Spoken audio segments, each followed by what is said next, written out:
Okay, if you're running an older machine like anywhere from 2010 all the way up through 2018, and you're running open core legacy patcher, and you're running Mac OS Sequoia 15.77, and you're most likely going to be annoyed with the automatic software update, and it's going to be wanting you to upgrade to Mac OS Tahoe.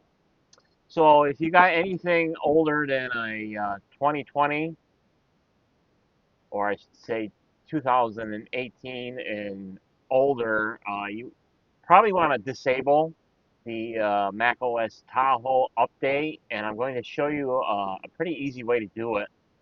And so if you upgrade to 15.77, uh, I'm going to guess at this point uh, that might be the last update, but you want to pay attention to your favorite Mac OS sites, just in case there are future small updates to Mac OS Sequoia 15.77, because this will automatically disable the particular updates you're going to be looking for in the future. So, easy way to disable it. We're going to go to your Finder, go to Folder, and you want to put for forward forward etc, and this will bring you to this particular folder. And what you're going to be looking for is a particular file called hosts.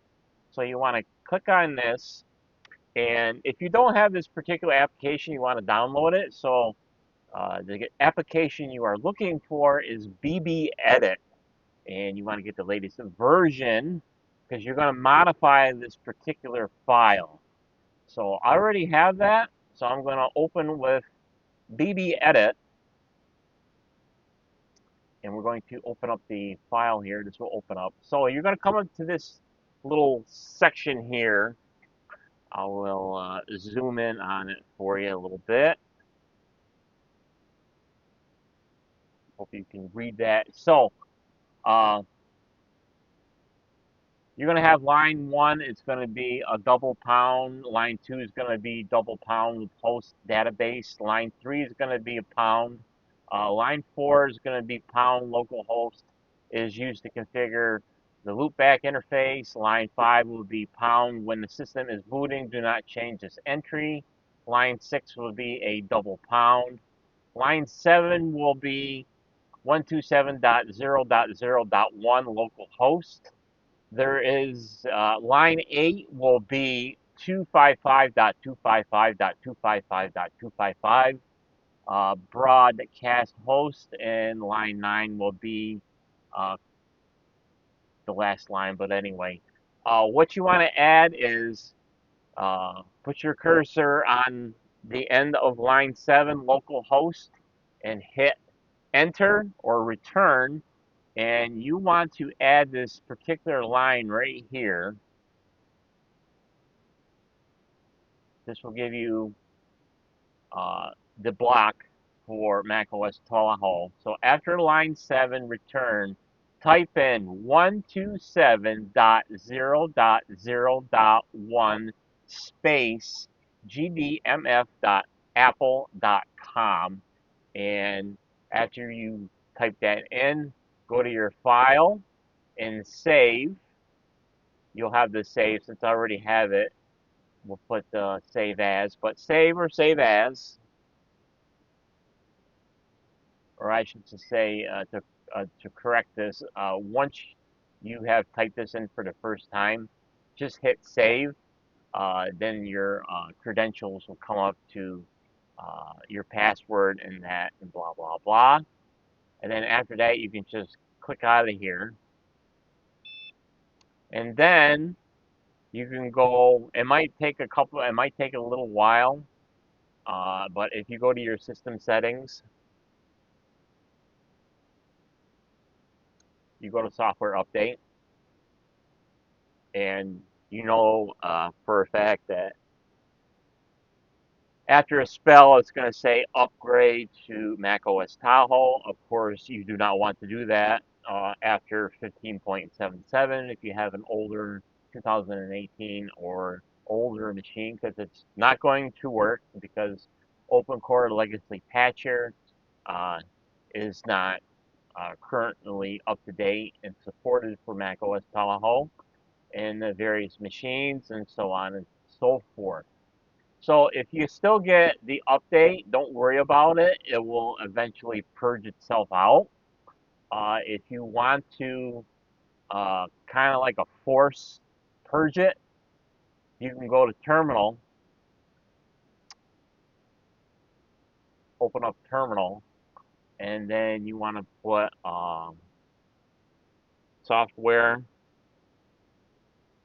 update, all one word, and then space dash L.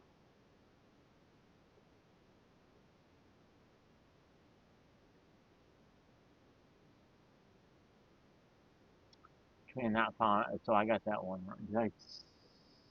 Yeah, I spelled it wrong. Software update.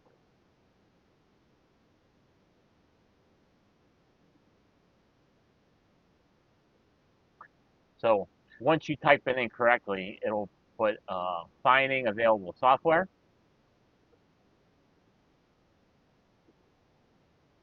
and most likely it will not find anything. It says no new software available. So if you have successfully got this far, you have officially disabled uh, your system from trying to either download or automatically upgrade to macOS Tahoe. So just be aware, like I said earlier, this will disable all future updates for the Mac operating system. So, like I said earlier, make sure you keep up to date on your favorite Mac uh, updates on YouTube or the various web pages on the internet. And if you see anything newer than 15.77, you can just reverse the process. Just take out that line 8 that you just put a new line in from line 7 and save that file, and then it will automatically resume the automatic updates. So I hope this helped you. Thanks for watching this particular video. So if you're new here, make sure you do all the YouTube stuff and comment, rate, and subscribe. And we will see you on the next video. Bye.